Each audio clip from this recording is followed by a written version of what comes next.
All right, what's happening? Welcome to greencardguys.tv. I'm your host, John Ting, here to answer your questions. And today's topic is marriage green card interview. Some steps, some tips on how to ace that interview if you have it scheduled. The trend these days is that the AOS, adjustment of status, if you're eligible for it, meaning you can get a green card in America without having to leave, you might have your interview waived. But if it doesn't get waived, you want to know these tips right here. Okay, so watch along. We'll be live for about 30 minutes or so. Okay, I have another meeting right after at 2. My hair is a little fluffed up because we did some videos out in the woods today in the park. So please don't mind my hair, and I need to get a haircut. So all right. How y'all doing today? Welcome to the show. If you're interested in about immigration, just curious, maybe you want to go to law school, maybe you are a lawyer, you want to connect, send me a DM. Happy to share tips. But if you're interested in our services, you have an immigration case or you need a file, okay? You can click the link above. If you're on TikTok, click the link above there, and then you're going to see some options, okay? Option one is if you're interested in our services, you do have to reserve a spot with us to get pre qualified for this amount, okay? It's less than a cup of coffee at Starbucks. Isn't that wild to say? Then, but in another scenario, like you're not interested in our services quite yet, but you just need answers to your legal questions, absolutely happy to answer them for you. That's option number two, and that is a traditional fee, okay, of the 3 digits. It starts with the number one. Sorry, I just can't say it out loud because this app right here likes to ban people when they mention some things like that. So, but I'll definitely answer your questions. Keep asking them, and if you want to share your experience, you're welcome to share your experience. We would love that if you do actually, because there's a lot of delays. There's a lot of delays with immigration. Okay, but for the topic today, I'll just spend a couple minutes on the topic of the day.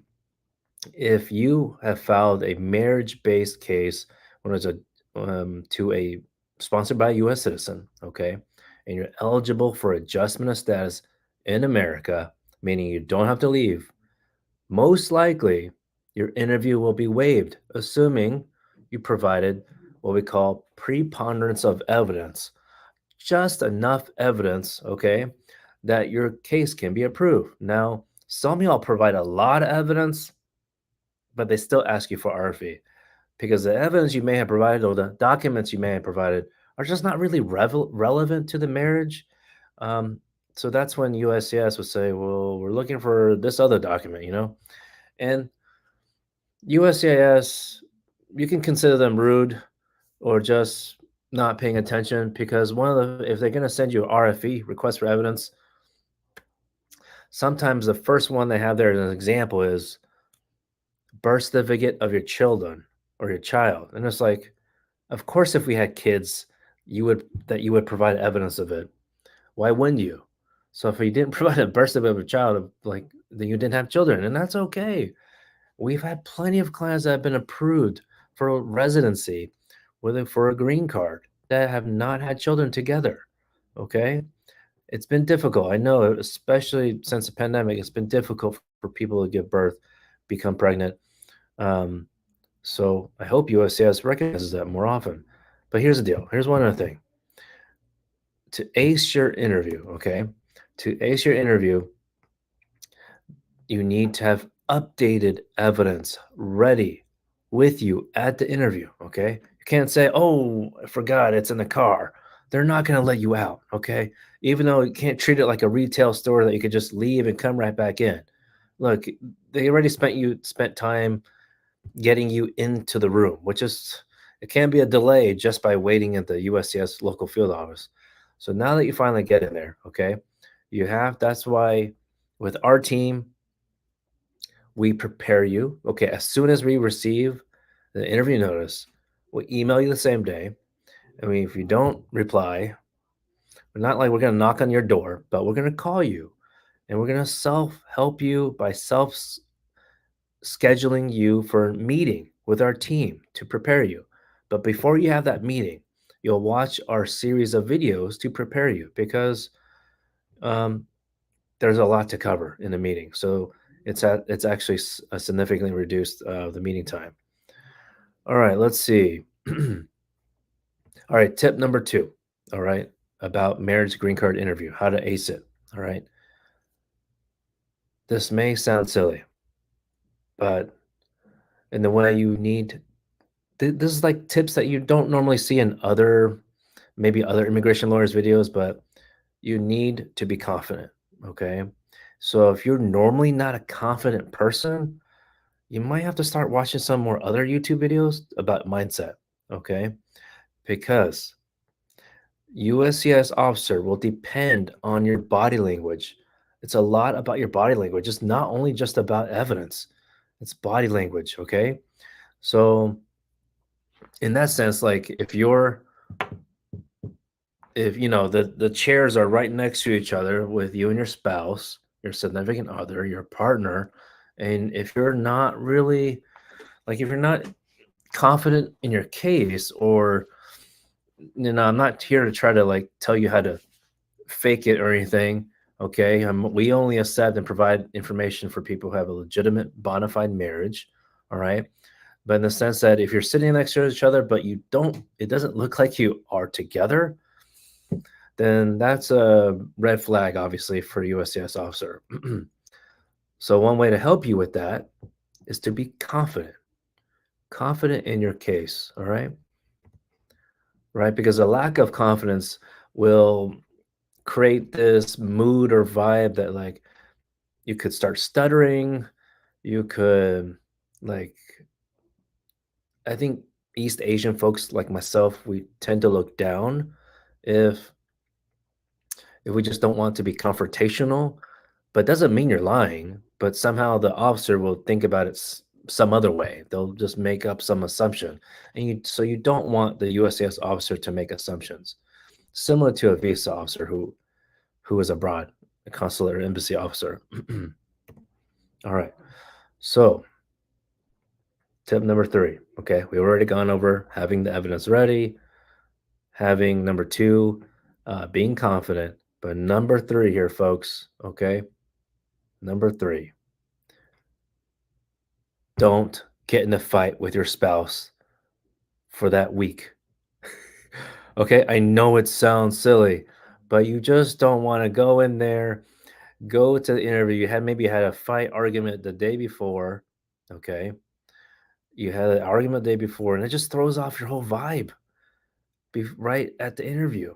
I know this sounds silly, but we've talked to so many people and we're like, what happened in the interview? Y'all look like, based on conversation, there's a legitimate marriage. And y'all been together for 3, 4, 5 years. Like, what happened in an interview? And sometimes it has nothing to do about the documentation. It's more about your demeanor at the interview. Demeanor is a lot. I mean, they don't look at it like the policy manual doesn't have it down to percentages, but your body language, your demeanor matters a lot at the interview. So, in my opinion, honestly, I'm a little surprised at this point in 2024, they're still waiving interviews. Hey, we'll take it. Okay, we'll take it. Let's keep it coming for y'all. But hey, if you do get scheduled for an interview, it's not the end of the world. Okay, we're used to that. We're used to when there's interviews. So we have a game plan. We have a strategy plan to prepare y'all if you need it. But of course, if you want more practical tips in terms, I mean, I think that is really practical. But if you want more tips about the interview, obviously, those are more so that we, like what to review. It's of course simple for me to say, or too nonchalant for me to say, oh, well, yeah, of course you have to review your entire form that you filled out, blah, blah, blah. But if there's any section in terms of practicalness, any section of that form 485 that you're going to review again, it's the last like 4 pages. This background and security questions, okay? Very, very important. And it's mostly because the questions are so long that even just reading it for myself with my team, it can trip us up. So just getting accustomed to it, not to say you don't know the answer to it, but it's more about just being comfortable listening and reviewing those kind of questions because it's so long. Alrighty. Well, that wraps it up for the topic of the day. Let me go ahead and answer some questions. Thanks so much for your trust. I'm going to try my best to switch back and forth here, but here we are on TikTok and YouTube, exclusive live show for y'all. Who cares about the meta? Uh, um, is anyone on that anymore? Instagram or the regular Facebook? Uh, what's the processing time for N600? I'm not sure right now, but I mean, generally 5 to 6 months. But you can look if you're interested in processing times for USCIS. That's an application that's filed with the USCIS. You can actually look at yourself. I do have a video on it on these platforms how to check your status or the processing time and status actually. But I need y'all's help because I realize I've learned from my marketing team that I need, at least on TikTok, at least 10,000 of y'all to follow me. So if you don't mind to help boost the algorithm, if you don't mind tapping it, the screen, just for like 10 seconds, and then sharing it with someone else that you might know that has an immigration case or may have a question, please do that if you don't mind. And of course, go ahead and click the plus sign follow if you're new to the channel. That really helps us grow. It really helps you in terms of videos because it's going to, especially on TikTok, it's hard for me to currently to say, hey, go find that video because I don't have a playlist. So we really, really appreciate your help. Hey, wonderful. We got to 1,000 likes. So if we can get to at least 2,000 likes while we're here on the live show for another 15 minutes, we really appreciate it. Let's see here. Okay, question over here on YouTube. Najia Chelsea, you submitted your marriage-based application since May 2022. Live agent, you actually talked to a live agent? Wonderful. Live agent said the interview waived since July 2022. Okay, only 2 months after, but no update since. Yo, that's actually 2 years ago. Isn't that wild? I need to charge my computer. 2 years ago, and it says case actively being reviewed since February 2023. What's going on? So I mean, it's nice that, and someone on the phone, I guess you could say, level one representative said your interview's waived. But look, if you eventually get a notice to say you get an interview scheduled, you can't sue USCIS because someone told you your interview is waived. There's no entitlement on that. Not saying that you would be, but of course that's obviously like a nice thing if your interview was truly waived. But you can't hold them to that. And the thing is, it's been 24 months for you or so, almost 24 months. So I do recommend Nadia to file a lawsuit. It's been 24 months, and yours is AOS, I believe. So that's a long time. That's unreasonable. So you can file a lawsuit if you want to. But look, if it's going to be 6 more months and you're coming back in a live show asking a question like this, I will tell you I told you so. But thank you for asking.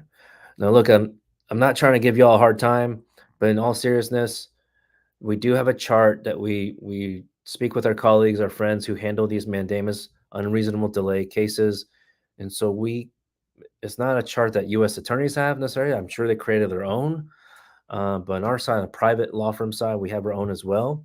And there's certain cases, applications that we know are definite. This at this time mark, this is a what we call unreasonable delay. So there's no reason to just keep waiting and waiting. Okay, in my opinion. All right, I'm going to switch back and forth. Lovely mom, you have a 2-year card. Marriage is expired. Oh, through through marriage, not marriage expired. Silly me. Can you still file the remove condition? Absolutely. Okay, so we got lovely mom asked if they can. Thanks for the hat, Johnny. Appreciate it. Um, I do have a cowboy hat at home somewhere. I think my wife hid it. She probably doesn't want me to wear it. You can still, if it's past the 2 year or past the expiration date of the conditional resident status. Number one, it does not mean that your status has like ex- like gone. It's, you still have conditional resident status. USCIS wants you to believe you don't have it, but if it's past that time period, the expiration date, you still need to file the 751 application. At this point, it's okay that it's late filed, but you need to do it ASAP because the more time that passes, you might get a letter from the immigration court that says you need to show up. Okay, it's not automatic. Some people that haven't filed it get very fortunate, are being very fortunate they haven't received a letter to go to court. We just got one dismissed about 2 weeks ago. I think actually it was in May from the Dallas court. The person we had filed 751. This person was denied the first time 751 when the person did it hurt themselves. Try not to say the gender, but we did it themselves, and then uh, person hired us. We filed again the correct way with the correct evidence that USCIS would want. And so ever since, I mean, even before then, this person was stuck in court. And so I think only had two court hearings, and we were able to get dismissed about 2 weeks ago. So success story right there. So that means jurisdiction wise, that's a legal term, that the case can now be pushed forward with USCIS and doesn't is not going to be stuck. So that's why, unfortunately, because the court case was open, the case with USCIS was likely stuck, unfortunately. Hey, thanks for the roses, Rachel, I believe that's your name. All right, appreciate it. you know, lawyers can talk a lot. So I know y'all in this live show, I really try my best to answer a little bit more quickly. Hey, I see we got 2,300 likes. If we can get to 5,000 likes, that'd be great. And by the way, if you haven't done already, go ahead and give it a follow. Click the plus sign, and then after you do that, I would like to actually invite y'all to join, at least on TikTok, join the team, the TikTok team, and I'm going to learn more. From what I understand, I can recognize y'all better, especially if you have a question. You have a question. There we go, just like that. So appreciate it, Rachel.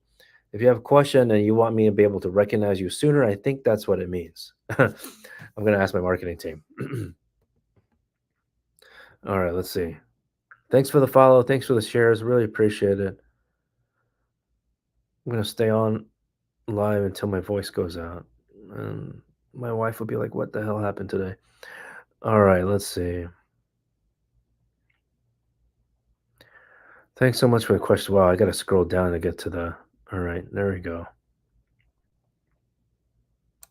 By the way, TikTok has this new feature. Apparently, I can turn it off, but sometimes it hides your question or comment because I think it's like something against their policy. But I can still see the question. Don't worry, I'll approve them so you don't have to copy and paste. Taylor asked if what if your I-130 approved? So some people have been. Oh, what's next? Okay, I see your second comment. So what is next after I-130 is approved? Okay. So if you filed a I-485 application and you have some people think like, oh, the I-130 is approved. John, does that mean the 485 should be approved the same day? Unfortunately, no. It's not exactly the same day. They could have in their office approved it the same day, but you won't actually receive the approval notice until maybe the next day. I know, or like 2 days later. It's totally weird. Okay, but even if you were been approved for I-130, okay, that doesn't necessarily mean you're going to be approved to 45 because they review different situations. Okay, there's different things, requirements that they need to review. Okay, so I-130 is most likely going to be approved for everyone. It's more about the 485 if you're eligible for that, and or the scenarios when your immigrant spouse is abroad. Okay, totally different situation. Thanks for the finger hearts, Puma. Appreciate it. Okay, forever asked, can I tell you how long NVC scheduled for U.S. citizen spouse? I mean, generally, average, maybe average is not the right word. Minimum 6 months after receiving the email that says documentarily complete. Okay. I think if you like Google search, read blogs or something, some people refer to as DQ, documentarily qualified. But in the email that you actually get from NVC, it would say blah blah blah blah documentarily completed. So maybe they just changed it recently to say it that way, that different phrase. But at least that is the indication when you should start counting, like, okay, 6 months in that sense. But yeah, across the world, it can be more than 6 months. It just depends on the backlog of cases. Okay, so normally how that works, real quick, is that essentially your case file will stay with National Visa Center (NVC) until your consulate or embassy says, "Hey, bring me some more files so we can schedule an interview."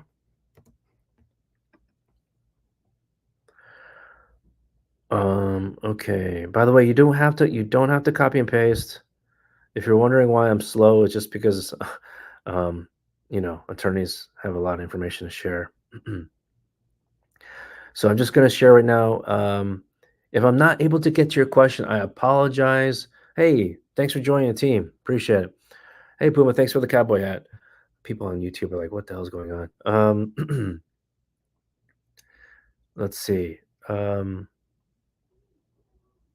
okay, let me scroll down here. Okay, got it. Okay, this is Jolene's question. If you have in a situation where you're staring at your My USCIS account on your phone or online for a long time, like longer than you'll be on YouTube or TikTok, uh, that's a problem. You need to probably seek some help, and I'm here to help you. Okay, in all seriousness, stop paying attention to your My USCIS account for the purposes of how soon your case will be going to the next step, which I'm assuming you're looking for the decision or interview, okay? Because it's not accurate. When I've called in for clients with a 1-800-375-5283 number with USCIS, and I finally get through the freaking automated bot, okay? It's like going through like a WWE match with an automated bot. You get through, and I ask them the question for that client, then I just ask like one last question, like, by the way, ma'am, sir, what's this thing with My USCIS account? Because attorneys don't have access to it, what you have. And thank God, honestly, because it'll be messing with our mind too. It's not accurate. They tell us that. If there's one thing of um, spoken truth there, it is not accurate. And we know it's not accurate because some people in the community here, thank you so much for sharing your experience. And that's how I know these things, right? Some people said, oh, it would say process expected decision in 2 weeks. And then next week it says bumps it to 3 months, 4 months, 6 months, 8 months. And you're like, what the hell just happened? Did I do anything wrong? No, you didn't do anything wrong. So that's why you shouldn't be paying attention to that. Okay.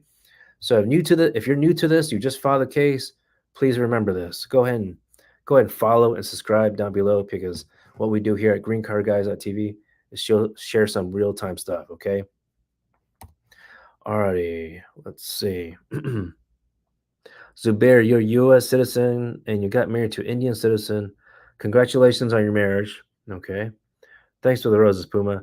And your question is, what would I advise? How should you apply? So that's a pretty general question. So this might be a scenario where, if you're interested in our services, you can pick that option number one. When you click the profile link, there is a link, ZAP.bio link, or you can pick the option. If you're interested in our services, that's number one. If you just want legal answers to your question, that's number two, with a traditional consultation fee. And then number three is more of a general information. If you want to, we provide information like that more in depth than I can on TikTok and YouTube. I got to go quick. That's option number three, a webinar. Okay, there's a drop down menu for this particular topic, and that's at no cost. Okay. All right.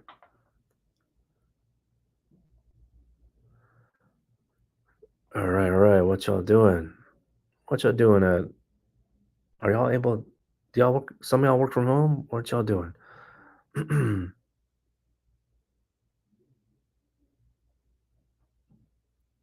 Okay, Puma. I see your question now. You filed a 601 expedited. DA. Thanks for the music play. I'll need to find out what that does. Your attorney said about 5 to 6 months. What's my opinion? 5 to 6 months in general? No, no, no, no. That'd be great for you. Let us know. Let us know. Come back. Come back to the live show if your case gets approved in less than 24 months. But 601 application, folks, takes 24 months on the processing timetable. If you get it in shorter time, let us know. Okay. All right. And hopefully by the time I'll get a haircut. But if it's a 601A, that is average. At least 80% of cases on the USCIS timetable, processing time schedule says 43 months. Okay, I just checked that last week. 43 months. And that's been consistent about like that for the last year, for the last 12 months. Okay. Now, keep in mind, don't want to freak you out. Even though it says 43 months, our cases that we filed 3 years ago have been approved. Okay. So, kind of give you an idea. So that this is why I'm saying sharing with y'all on a live show every single day that you just because a processing time schedule online with USS.gov says X number of months, that does not mean that you would have to actually wait that many months to file a lawsuit if you need to. Okay, we're here to help you if you need to file a lawsuit, but some of y'all get fortunate. You contact us and y'all get some good luck. Rub that good luck from us. Um, hey, thanks for the heart with the would that be a dagger? No. Pin to the heart, I guess. All right, let me switch over to YouTube here. Alex Callie, number 8. What about the process via consul abroad? Does ever happen to have the interview waived? No, unfortunately. That would be great. That'd be super great. But no, they actually scrutinize a lot for the case abroad as well. Even though the interview may only take like 5 minutes. It's wild. For some people, unfortunately, the timing after the interview takes a long time, like just waiting for the visa to be issued. And so we wouldn't consider file a lawsuit until at least 6 months after interview.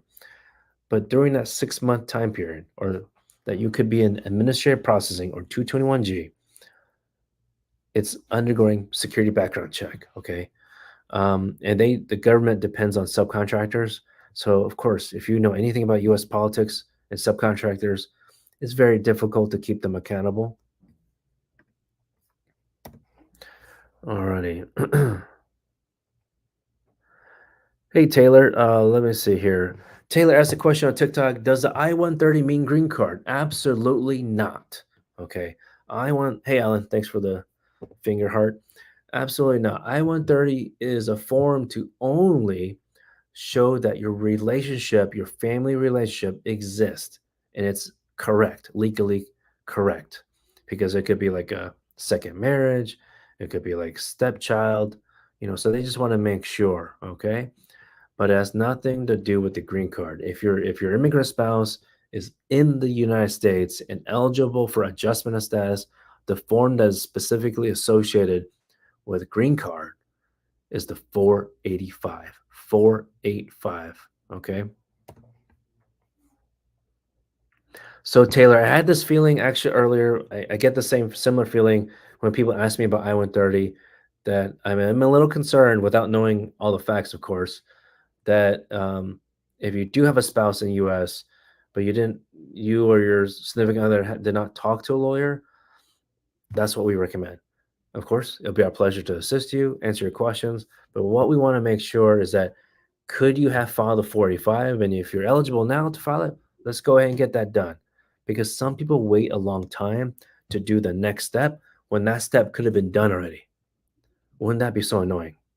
Or if you found out that, oh, your spouse is, yeah, here in the US, but needs to apply for waiver because need to have the visa interview abroad outside the US, and you could have been thinking this whole time that, oh, that the interview or the process could be completely done in America without him or her leaving, right? So that's why one of the reasons we're here in a live show, share information. So this is a good time to ask you if you haven't already, go ahead and subscribe down below if you're on YouTube, and go ahead and give a follow. Just click the plus sign. Okay. Appreciate it. All right. Thanks for the heart puff, Alan. When I see your question, I'll definitely answer it. All right, Denise. Your case is past the 6 months and they added 3 more months. Can you call? Can we call and see why? What kind of case? What application did you file? I mean, you're always welcome to call. Like, some of y'all wondering, like, John talks about this automated bot and blah blah blah. What with the 1-800-375-5283. I feel like I should be a spokesperson for USCIS, but also want to share tips with them. But look, if you're willing to spend the time on the phone and see, sure.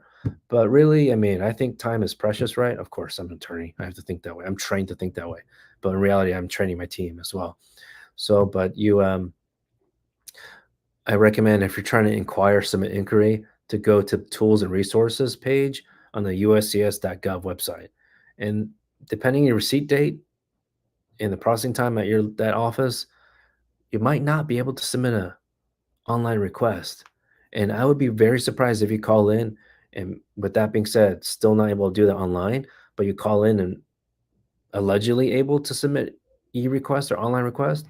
I'll be surprised. You let us know in the community if you think it's worth it, but this hasn't worked for us to bypass that receipt date in that sense. Okay. Hey, Tom Tom. Hey, Alex. Thanks for the rose. Tom Tom asked, how long does EAD take? EAD is a work permit to get approved after you filed or filed it with your adjustment of status through a marriage case. So generally 3 to 5 months after you file the application, 765 application. So some people do not file 765 at the same time as all the other forms. So you can't base the filing date as the original date. It's based on the 765. The other thing to know, okay, thanks, Alan, appreciate it, is that if your resident card 45 gets approved before your work permit, who gives a F about the work permit anymore? I know, I'm sorry you have to pay for the extra fee now, but you don't need to worry about the work permit anymore. You focus on the green card.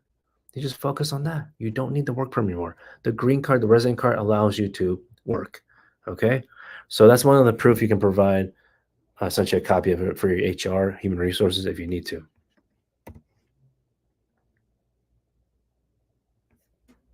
Alice Kelly, yeah, absolutely. Yeah. Sorry, sometimes I have to be the bearer of bad news. And if I'm wrong on anything, folks, I don't discourage you to not share. Share with me anytime you think I'm wrong, or maybe just the trend is different than you experienced it. Would love to know. Okay, I'm sure everyone else would love to know in the audience as well.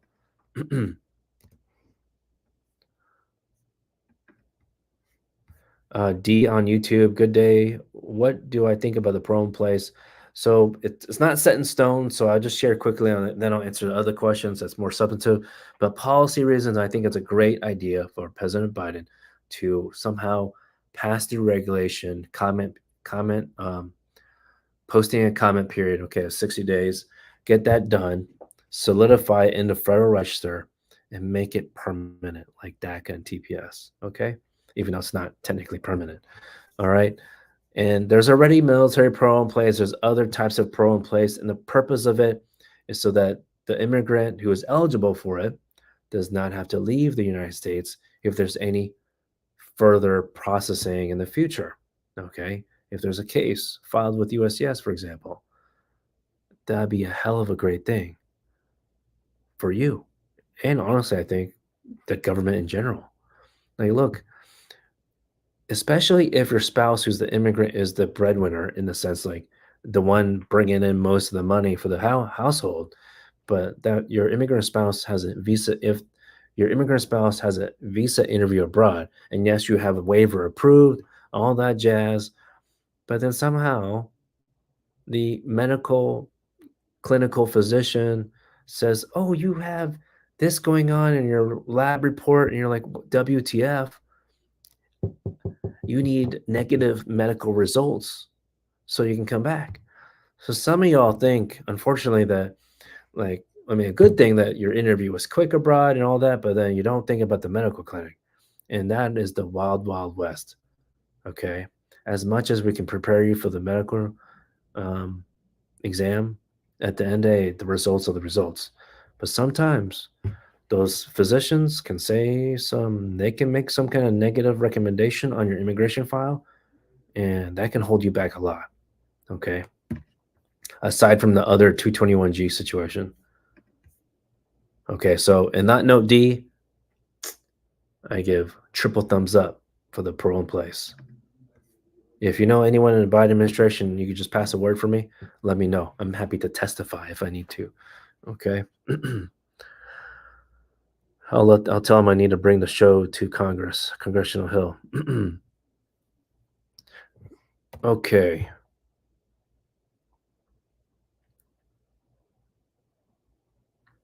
Lisa Young on TikTok. You filed for your son since 2019, and you're still waiting for the interview date.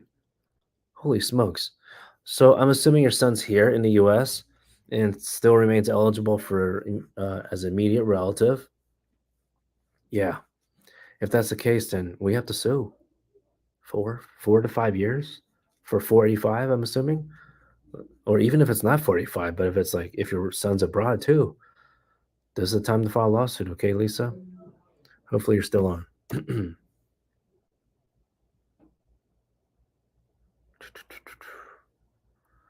Okay, Chris Dave 91. Can you contact USCIS for a receipt number to track online? Your attorney isn't answering to provide them. WTF? Urgh. I know you just want to punch the guy out or gal. That is ridiculous. Why won't that attorney or law firm provide you the receipt number? Maybe because they don't have it. Maybe because they don't want to tell you the truth. Look, I mean, we're not perfect, okay? Sometimes we just had a H-1B application for renewal. We had to we mailed it in. The fees increased. We knew about the increase, but the way in which they receive the money has to be all the same way. Like if you're going to provide check, every other payment, I mean, not every other, all the other payments must be in check, and they don't accept one check. You have to have like for each fee needs a check. So it's like mind-boggling. They changed it. It wasn't clear in instructions because the government likes to phrase it to be a little bit difficult. So we updated client. Sometimes we try to turn it around so fast that we didn't get a chance to update a client because we're literally trying to fix it quickly and get it done, filed. So we're not perfect, but sounds like your attorney is like intentionally not sharing that information. That's not good. So to answer your question, can you contact USCIS? You can try, but I don't know how they would know what number to give you.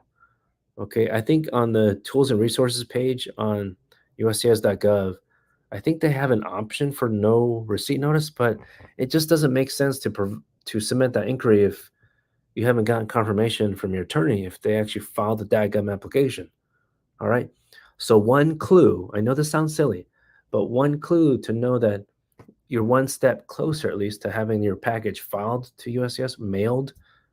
Number one, did you provide the fees to the law firm? The government fees, USCIS fees. Okay. Number two, did you sign the forms? Okay. So if you didn't do those two things, then for sure your application was not filed. Okay. I'm not trying to give you a hard time, but that's like a really good clue that, hey, attorney, how come you just went straight with me that you haven't filed the case, right? So, by the way, folks, if you have a question, you can just go straight to the question because by the time I get to seeing Feti PP, you just mentioned question. That's very kind of you. Raise your hand, but you're probably the first person to raise your hand with the emoji. It's all good. Just go straight to question. Just y'all don't copy and paste the questions because it does make it difficult to scroll down. Okay. Denise, okay, now I understand. I think I understand why your situation. Is your case abroad? Maybe I saw your other comment. You have a case abroad. Actually, I don't know why. I thought I assumed your case abroad. Maybe not.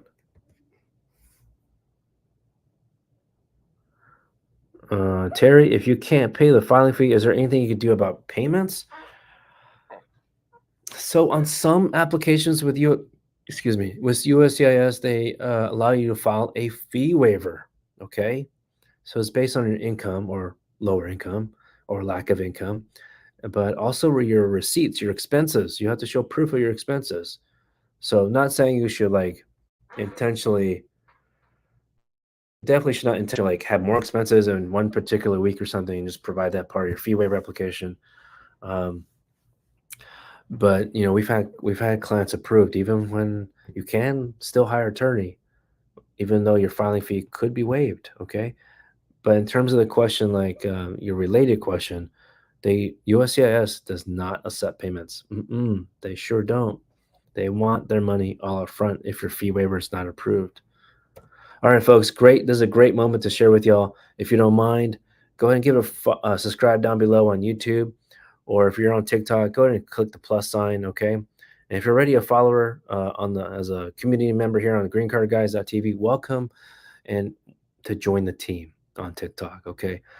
That's what the heart is for, apparently. I'm just now learning about it recently. So consider that. Go ahead and tap the screen for 5 times um, before you fall asleep, because I just love answering questions here.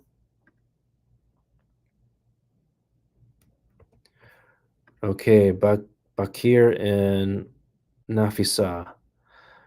You responded to NOIR, notice of intent to revoke for I-130 before it was approved. Now can you apply for humanitarian parole? You're from Afghanistan. You have humanitarian reasons and security situation.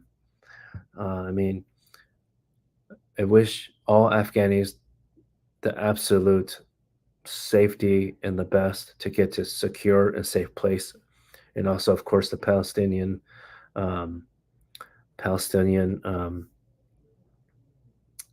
was going to say Americans, but not necessarily Americans. Um, I know it's ridiculous what's going on, but back to the show. Um, you responded to NOIR. Okay, you sounds like based on your notes, you got approved for it. But now can you apply for humanitarian situation? So we don't help with humanitarian parole, but we should have a free guide about it. So if you text in or ask for it, you can actually email in. If you're wondering if we have a free guide about some topic, you're welcome to just email in. We care, WECAE. Wait, no. I don't know how to spell anymore. WECARE at John, JOHN, T as in Tom, INGLAW.com. Okay. Now, and my team will try their best when they have time to be able to respond to you. But if you don't know like which free guide to ask for, just put in a subject line free guide and then put in, the content of the email, like like, situation that you're interested in for information. So Bakir and Nafisa, if you want to do that, you're welcome to. I'm pretty sure we have a free guide about humanitarian options. Alrighty. I definitely went over time, so let me answer one more question. Okay, I'm gonna just pick randomly. I was going in order the best I could.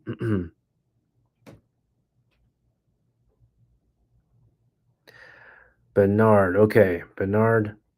What does it mean when you're asked for evidence of marriage? Okay, so some people get a little confused. Some attorneys be like, well, "How come you don't know?" Blah blah. We're not here to give you a hard time. You have a question, we're happy to answer it. Now, Bernard's asking, what does it mean when USCIS asks you for evidence of marriage?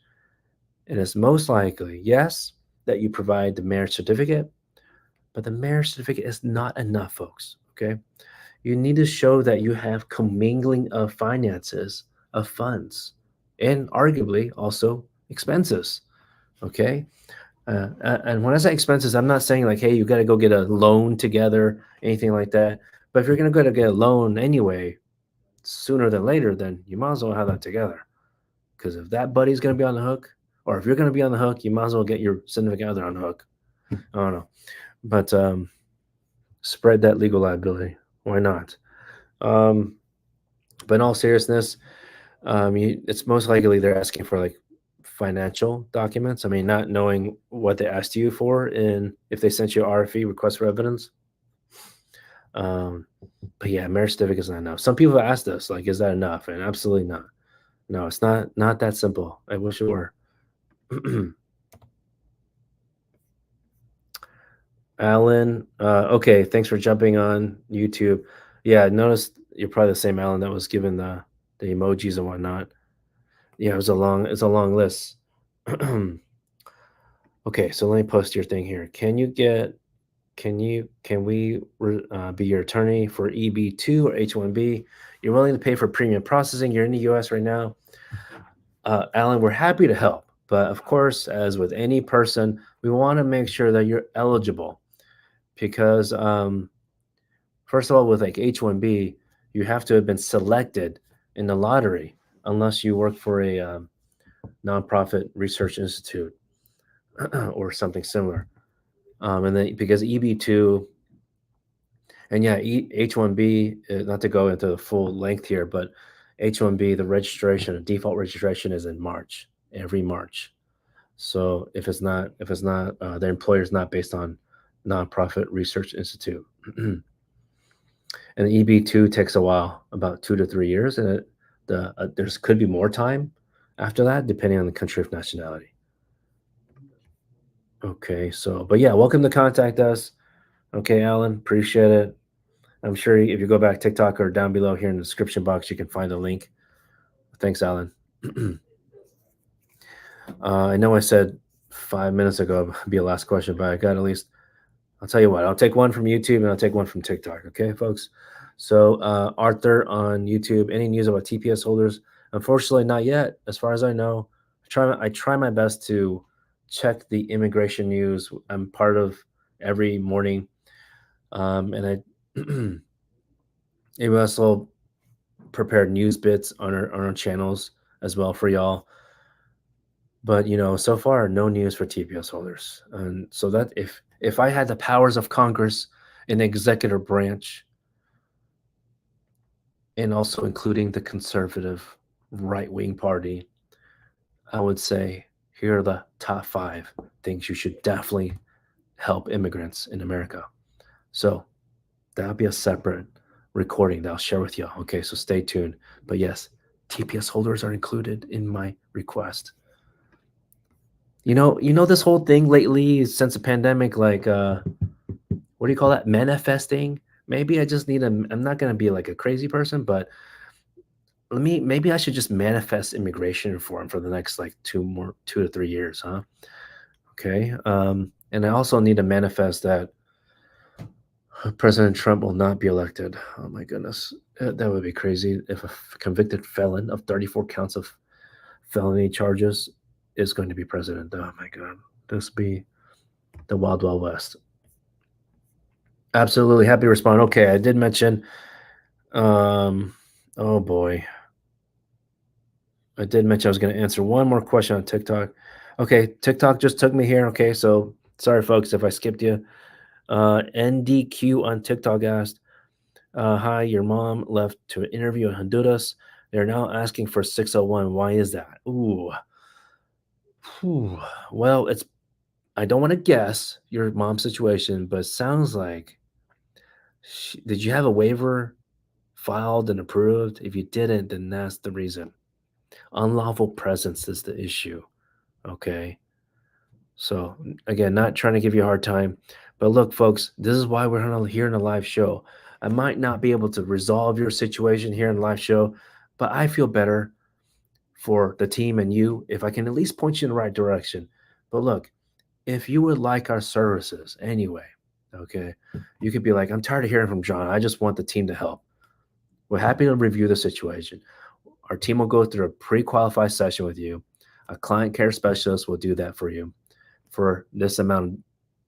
Okay, it's less than a cup of coffee at Starbucks. Isn't that wild? Okay. Okay. We want really, I don't like doing that, but it's just to reserve your spot because we do get a lot of inquiries. All right. But if you're like, I'm tired of waiting for John to answer my question on a live show. You've been on live like 5 days in a row, 2 weeks in a row, and still not able, John, I'm not able to answer your question. You're not quite interested in our services quite yet because you're just not sure. No worries. We do have a paid consultation. It is 3 digits. Okay. It starts with the number one. Again, I can't say it out loud because this particular app that does this action banned me for like 5 minutes. So I'm a little freaked out about that. Okay.